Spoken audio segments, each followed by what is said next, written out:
زینب کے دلارے، حیدر کے نواسے، عباس کے پیارے، یا محمد یا محمد۔ یہی وہ معرکہ ہے جو معرکہ سب اس کے لیے بہترین سعادت ہے جو اس معرکے میں کسی اعتبار سے بھی شریک ہوا، جو حصے دار ہوا۔ میں نے پہلی گفتگو میں کہا تھا کہ قیامت کے دن سب سے بڑا اعزاز، سب سے بڑا فخر، سب سے بڑا ناز اس کے لیے ہوگا جو کسی اعتبار سے کربلا سے کوئی رشتہ رکھتا ہوگا۔ اور یہی وجہ تھی کہ جو کربلا میں جو کم از کم روح کربلا کو سمجھتے تھے، جو لوگ یہ جانتے تھے کہ کربلا کیا چیز ہے، ان ماؤں نے اپنے بچوں کی زندگی کی دعا نہیں مانگی، ان کی زندگی میں کامیابیوں کامرانوں کی دعا نہیں مانگی تو یہ دعا مانگی کہ خدا بندہ ہمارے بچے اس قابل ہو جائیں کہ حسین کی نگاہ انتخاب میں آ جائیں۔ معلوم تھا کہ کربلا ایک ایسی منزل ہے کہ جہاں پر حسین کا کڑا امتحان ہر ایک کو چن چن کر جو جوہر قابل ہوگا، جو مثال ہیرا ہوگا، حسین کے اس کامیابی کے تاج میں کوئی معمولی کنکر پتھر نہیں لگایا جا سکتا تھا، اس میں ساری کامل شخصیتیں ہوں گی۔ اس لیے ماؤں کی دعا ہے کہ خدا بندہ ہماری اولاد کو اس قابل بنا دے کہ وہ کربلا کے میدان میں ہمارے لیے سرمایہ افتخار بن سکے۔ چنانچہ جن جن ماؤں کو یہ شرف حاصل ہوا، ان ماؤں کے لیے بہت بڑا اعزاز، قیامت تک اپنے بچوں پہ نازاں۔ لیکن آج ذکر کرنا چاہتا ہوں کچھ ان ایک ایسی عجیب و غریب ماں کا اور ایسے عجیب و غریب بچوں کا کہ ماں اپنے جذبہ فطری کے تحت، اپنی مامتا کے تحت اولاد کی قربانی تو پیش کی ہے، لیکن بہرطور اس قربانی پہ آنسو بہا دینا ماں کی خصوصیت تھی۔ ماں کو حق پہنچتا تھا کہ اپنے لاڈلے کی لاش پہ آنسو بہائے، چاہے وہ قاسم کی لاش ہو، ام فروہ کی آنکھوں میں آنسو ہوں گے، وہ علی اکبر کی لاش ہو، لیلا کی آنکھوں میں آنسو ہوں گے۔ یقیناً ماؤں نے پرسہ لیا ہے اور پرسہ لیا ہے اپنے بیٹوں کا، لیکن دو بچے ایسے ہیں کہ ماں موجود ہے لیکن ماں رو نہیں سکی، ان بچوں کو نہیں رو سکی۔ کیسے روتی؟ اس کے اوپر ذمہ داریوں کا کوہ گڑا، ذمہ داریاں تھی۔ زینب اپنے بچوں کا ماتم کرتی تو لیلا کو کون سنبھالتا؟ زینب اگر اپنے بچوں کی فرش ازا بچھاتی تو سکینہ کی ماں، علی اصغر کی ماں رباب کو کون سنبھالتا؟ کون سہارا دیتا؟ زینب کی ذمہ داریاں اتنی زیادہ ہیں۔ پھر زینب پہ ایک اور ذمہ داری ہے، اوروں کے بچے آئے، اور ماؤں کے بچے آئے تو کوئی حسین کا بھانجا بھتیجا بن کے آیا، کوئی بیٹا بن کے آیا، کوئی حسین کا ساتھیوں کی اولاد بن کے آیا، یہ سمجھ کے آیا کہ میں راہ حق میں قربانی دینے جا رہا ہوں۔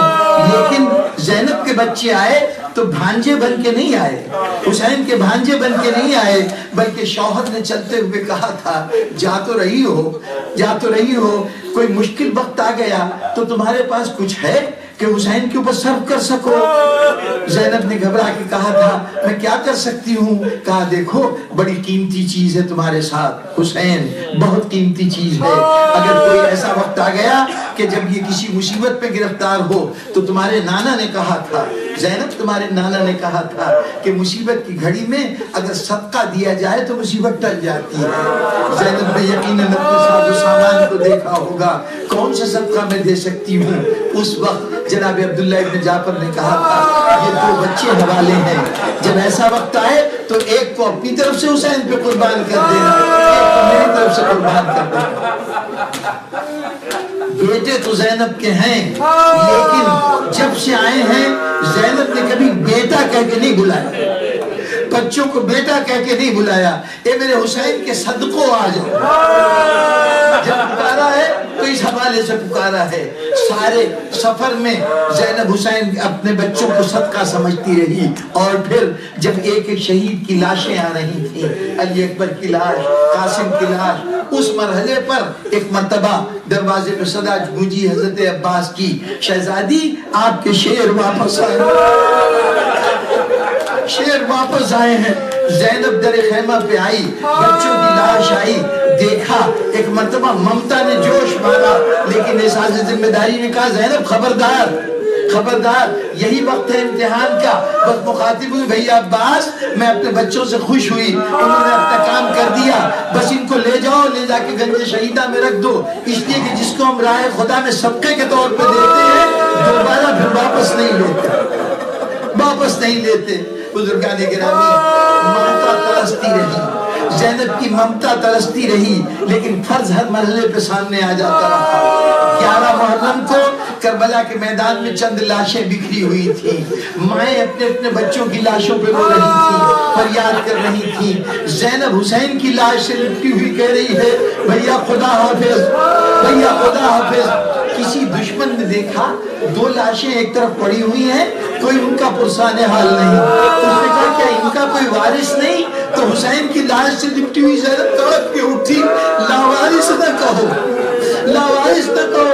لیکن حسین زینب کس کا ماتم کرے؟ بھائی کا ماتم کرے, بھتیجے کا ماتم کرے, یا اپنی اولاد کو روئے؟ زینب وہاں بھی نہیں روئی, کربلا سے چلی گئی. ایک موقع آیا دمشق میں, جب ایک وقت آیا جب کٹے ہوئے سر واپس ملنے شروع ہوئے, اس موقع پر بھی سب بیویوں نے آگے بڑھ بڑھ کے سروں کو سینے سے لگایا. کسی نے علی اکبر کے سینے کو, کسی نے قاسم کے سینے کو, سب کو سینے سے لگاتے رہے.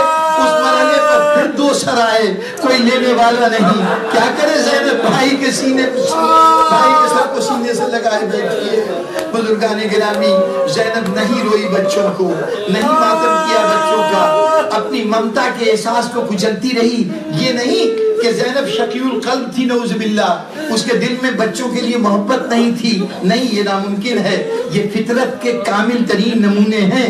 کربلا میں جو ہیں وہ ہیومن نیچر کے کامل ترین نمونے ہیں. اور ہیومن نیچر میں ماں کے دل میں اولاد کی محبت ہوتی ہے, لیکن یہ احساس فرض ہے, یہ پرائرٹیز کا معاملہ ہے کہ زینب کے نزدیک اس وقت ذمہ داریاں کچھ اور ہیں. سارا کربلا ہو گیا, زینب نے بچوں کی طرف توجہ نہیں دی. کربلا سے واپس مدینے آ گئی, مدینے تک پہنچنے تک بچوں کی طرف دھیان نہیں. قبر رسول پہ گئی, اہل بیت سے ملاقات کی. اس کے بعد اب جب گھر پہنچی ہے تو ذمہ داریاں ختم ہو گئی, اب ممتا بیدار ہوئی. کسی بچے کا